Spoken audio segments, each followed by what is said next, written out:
இன்றைய செய்திகள். தமிழகத்தில் பெண்களுக்கு இலவச பேருந்து பயணம். போக்குவரத்து துறை அமைச்சர் அதிரடி விளக்கம். தமிழக அரசின் முக்கிய அறிவிப்புகள் மற்றும் பொதுமக்களின் எதிர்பார்ப்புகள் குறித்த தகவல் தற்போது வெளியாகி வருகின்றன. குறிப்பாக தமிழக சட்டமன்ற தேர்தல் வாக்குறுதிகளில் மிகவும் எதிர்பார்க்கப்பட்ட பெண்களுக்கான இலவச பேருந்து பயணம் குறித்த திட்டம் என்னவானது, எப்போது நடைமுறைக்கு வரும் என்பது குறித்து தமிழக போக்குவரத்து துறை அமைச்சர் அவர்கள் மிக முக்கியமான விளக்கத்தை அளித்துள்ளார். அதை பற்றி தான் இந்த விரிவான தொகுப்பில் பார்க்க இருக்கிறோம். அமைச்சரின் திடீர் அரசு மருத்துவமனை ஆய்வு. முன்னதாக ஒரு தனிப்பட்ட மருத்துவ தேவைக்காக அரசு மருத்துவமனைக்கு சென்ற தமிழக போக்குவரத்து துறை அமைச்சர் அவர்கள் அங்கு திடீர் ஆய்வு மேற்கொண்டார்.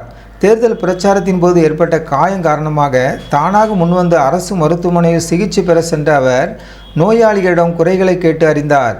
அரசு மருத்துவமனையின் தூய்மை, வசதிகள் மற்றும் அம்மா உணவகத்தின் தரம் ஆகியவற்றை நேரில் அனுபவித்து உணர்ந்த அவர் அங்கிருந்த சில குறைகளை உடனடியாக நடவடிக்கை மூலம் சரி செய்யவும் அதிகாரிகளுக்கு உத்தரவிட்டார்.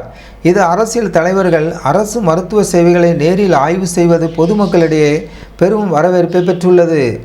பெண்களுக்கான இலவச பேருந்து பயணம் முக்கிய அப்டேட். இதனைத் தொடர்ந்து செய்தியாளர்களின் கேள்விக்கு பதிலளித்த போக்குவரத்து துறை அமைச்சர் அவர்கள் தேர்தல் வாக்குறுதியான மகளிருக்கான இலவச பேருந்து பயணம் குறித்து மிக முக்கிய அறிவிப்பை வெளியிட்டார். இது குறித்து தமிழக முதலமைச்சர் அவர்களுடன் தொடர்ந்து ஆலோசனை நடத்தப்பட்டு வருகின்றன.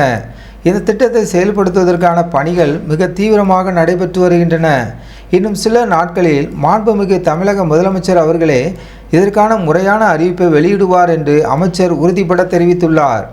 கிராமப்புற போக்குவரத்து வசதிகள். மேலும் கிராமப்புறங்களில் நிலவும் பேருந்து வசதி குறைபாடுகள் குறித்தும் அவரிடம் கேட்கப்பட்டது. குறிப்பாக வேலூர் மாவட்டம் போன்ற சில பகுதிகளில் உள்ள மலை கிராம மக்கள் பேருந்து வசதியின்றி அவதிப்படுவது குறித்து சுட்டிக்காட்டப்பட்டது. இதற்கு பதிலளித்த அமைச்சர் நகரங்களையும் கிராமங்களையும் இணைக்கும் வகையில் பேருந்து வசதிகளை மேம்படுத்த அரசு தீவிரமாக உள்ளது. இது தொடர்பாக ஏற்கனவே துறை ரீதியான கூட்டங்களை நடத்தப்பட்டுவிட்டன. விரைவில் இதற்கான புதிய பேருந்து வழித்தடங்கள் மற்றும் வசதிகள் குறித்த அறிவிப்புகள் வெளியாகும் என்று கூறியுள்ளார். தமிழக அரசு பெண்களின் சுமையை குறைக்கும் வகையில் இந்த திட்டத்தை முன்னெடுத்து வருவது பொதுமக்கள் மத்தியில் பெரும் எதிர்பார்ப்பை ஏற்படுத்தியுள்ளது. அதுபோல் கிராமப்புறங்களில் போக்குவரத்து வசதிகளை மேம்படுத்தும் அரசின் இந்த முயற்சி பின்தங்கிய பகுதிகளில் வசிக்கும் மக்களுக்கு பெரும் உதவியாக இருக்கும் என்பதில் ஐயமில்லை.